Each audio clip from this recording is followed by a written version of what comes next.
Am I the a-hole stories? Am I the a-hole for choosing my adoptive family even after my bio parents spent ages trying to find me? I'm 15, female in a small town in Idaho. I was adopted shortly after my birth by a lovely couple, who have raised me as their own. I also have 4 younger siblings, who are all their biological children, but I'm never treated any differently by them or my parents just because I was adopted. We never knew why my biological parents gave me up, but the truth is I'm happy with my life as it is now, so it never bothered me much, and I never felt the need to find the answer to that question. Well, after 15 years, my biological parents have found a way to get in touch with me. I don't know how, considering they would have only known my first name and not my last, but I guess they had their methods. And yes, I know it's legitimately them because they showed me a baby photo that was nearly identical to one that my parents have. So it's for real. Last month, they proposed the idea of meeting up, and I got the okay from my parents to meet them, which happened last week. They were really nice, took me out for lunch, and we talked about how my life was. And I finally found out why I was given up. I was born in Salt Lake City, Utah, and my parents were both from devout Mormon families. They ended up doing the deed before they were married, which I guess is a big deal in their religion. I don't know, my family isn't religious. But it basically boiled down to them not wanting their families to find out, so they decided to find a way to hide me, and they'd wanted to come back for me once they were married. But, since I had been adopted, they had to jump through a bunch of hoops to figure out who my family was and where I was currently residing, since the place I was adopted from wasn't just going to give them that information. A little creepy, in my opinion. But okay. Well, what I thought was just gonna be a nice lunch, ended up turning into them trying to take me back. Come live with us, we're ready for you now, etc. And I just looked at them dead in the eye and said, no. You may have given birth to me, but you aren't my family. I got bombarded with the guilt trip of, after all we went through to find you? You'd really do this to us? We spent 15 years looking for you, we made a mistake, we'll never do this to you again. But I still stood my ground, said no, and called my dad to come pick me up. On the drive home, I told him everything. And my phone kept blowing up with texts from my biological parents, so I ended up blocking both of their numbers. But in hindsight I'm feeling a little bad. Blocking their numbers may have been an extreme move on my part, and I felt bad for how seriously they wanted to take me back, especially after hearing about how much time they spent looking for me. But at the same time, they're practically strangers to me. I don't know. I knew from the start I was staying with my true family, but was I too harsh on my biological parents? Now for the top comments. Not the a-hole at all.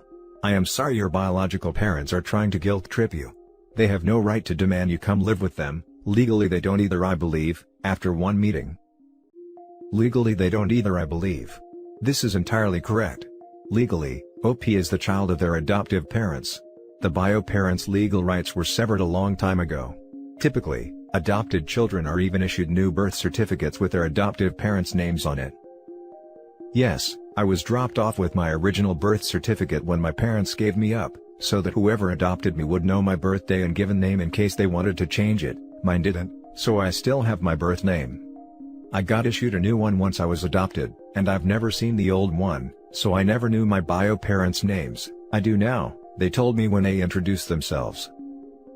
It's so weird to me that your biological parents explicitly gave you up for adoption. If they had expressed the desire to wait to get on their feet for a year and then reclaim you, they could have pushed for you to go to foster care instead, and then worked with a social worker to demonstrate they could provide a fit home.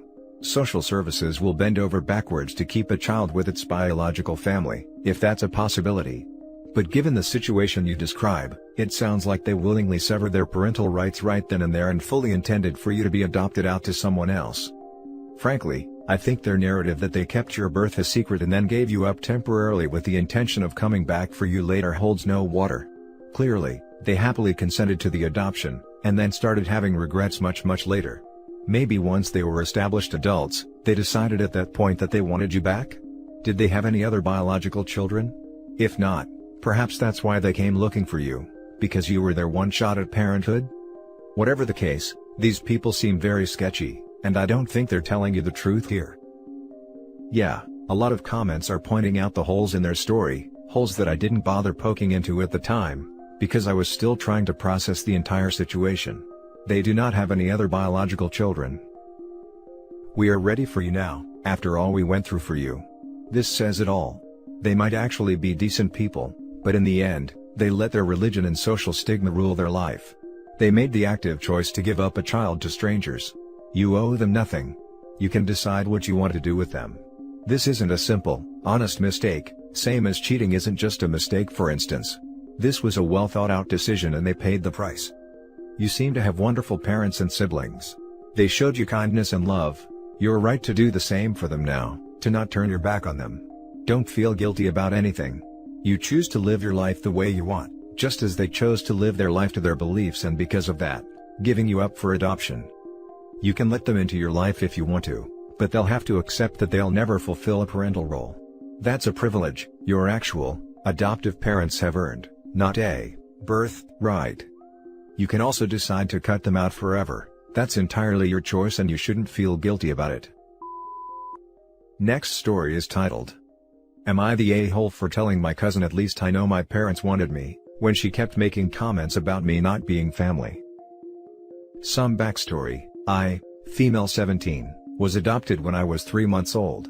My cousin, 17 female, is my grandparents' only bio-grandchild, but she seems to be the only one that cares about that. She doesn't like me because I got a full scholarship to a performing arts school and she didn't get accepted, and when my grandpa gave us his cars, I got the better one. We had a family dinner last week and my grandparents asked about my boyfriend. My grandma jokingly asked when we're getting married, because she wants a great-grandchild. I laughed and said it'll be a while, and my cousin cut in and said, they probably want a real great-grandchild anyway. I brushed it off and kept talking to my grandma. When we were about to have dessert, my grandpa realized he forgot to get ice cream and asked me to drive into town and buy some. My cousin made another comment about how she's the only real family member, so she should have gotten the good car. My grandpa told her to shut up and that I got the new car because I helped them out and come to visit them almost every day, and she doesn't. After dessert, my grandpa said we should take my sister, 14, to the backyard and teach her how to drive the golf cart. I agreed and told her I was driving that thing into town to run errands all the time when I was her age. My grandpa then told her maybe if she likes driving it, he'll give it to her. My cousin lost it. She started screeching that it's not fair that we get everything, and we're not even their real family. That pissed me off because she said it in front of my youngest sister, 4, and made her cry, so I snapped at her and said, at least we know our family wanted us. Cousin screamed and stormed off and my sisters got more ice cream. My grandparents think that was hilarious and I was totally in the right. My dad also thinks I'm in the right, but my mom thinks that was mean and I should apologize. So I wanted to know if I was the a-hole. Not the a-hole. How long can she continue to be disrespectful before someone snapped at her? She got what she deserved, and it wasn't like you were overly mean to her. She honestly just sounds spoiled rotten. Just like Joker said, you get what you freaking deserve. Childhood is idolizing Batman, adulthood is realizing the Joker may have a point. Not the a-hole. And good on you, OP. No one has the right to make you feel like you're not part of that family. Your grandparents and parents sound like amazing people. Not the a-hole. Good job for defending your family. Your mom is right, it was mean. It was also justified in the appropriate response to someone who was being deliberately provocative and cruel. Your mom may be like my grandmother, a peacekeeper through and through. Peacekeepers like this can be wonderful to have in families, but they can also rug sweep for the sake of peace, which isn't okay. That said, it sounds like your cousin actually has more of a beef with your grandparents than with you. She's taking it out on you, but it sounds like she resents the strained relationship she has with them and it hurts her to be pushed aside. She may have no one to blame but herself, but that doesn't mean it doesn't hurt her. Honestly, what OP said wasn't even that mean, it was just true. If you adopt a kid you can be 100% sure the adoption wasn't an accident. Sure, I guess it implies something unkind about the cousin, but like, who cares? Not the a-hole. Now for the next story. Am I the a-hole for telling my dad I'm miserable at his house? I, 15 female, have divorced parents. I spend most of my time at my mom's house and over the last 2 years my time at my dad's has decreased from every other weekend, to 3 weekends a month to every other week. It breaks my dad's heart because he wants to see me more and he has started getting Thursdays off at his job, and wishes he could spend that extra bit of time with me. But the truth is, I hate being at his house. 2 years ago, he got remarried, and then he and his wife had more kids. Up to then, I had been an only child with my own room in both homes, then it went from that, to once the pregnancy was announced, I had to share with his wife's oldest and only daughter, who is the same age as me, and it was rough. She and I do not get along. She's very temperamental. One time, I asked her to be quiet because I was lying down since I had a headache, and she told me to bug off. She was on the phone. I told her to take it somewhere else and she told me to do the same. And that it was her room now since she lived there all the time, and I was just a guest. My issues with her were the reason I asked to spend weeks with my mom instead of there. My dad knew, but he just couldn't understand why I wouldn't give him and his wife more time to get her daughter to cut the crap. But 3 weekends a month was way too much. She took over my half of the room, and even though I made it so that I was more guest than live there, it made me want to be there less too. Especially when she would snap at me for touching something she left on my bed. Or for pushing her clothes over in the closet to put mine in. At Christmas, my dad asked me about increasing my time at his house, and I told him I honestly wanted to decrease it. He asked me why, was it because of my stepsister, and I told him honestly, that I am just miserable when I'm at his house. I don't have my own space. I have to deal with sharing a room with her. There are so many people now, his wife, her 3 kids including the daughter, my 2 little siblings, and the house isn't huge. It has 4 bedrooms so there is no more space for me. And whenever I'm there, I wish I could go back to it being just as. That it is so much easier when I'm there less because I don't spend all the time wishing I was home. My dad was upset. He told me I should have said something sooner. That he could have helped me come around better if he had known how miserable I was. He told me they're my family now. That I need to speak to someone so I can see the good in it. I told him I didn't think I could do that and actually stay in the house more than I already do. Which he told me was me not trying. Then he said I could have always made more of an effort with my sister, and when I made a face, he told me I was acting like a kid, which he knows I am, but he would hope I would be mature enough to accept that they are all my siblings now. Then he got mad about me feeling how I do, and things have been tense ever since. Am I the a-hole? Now for the comments. Not the a-hole.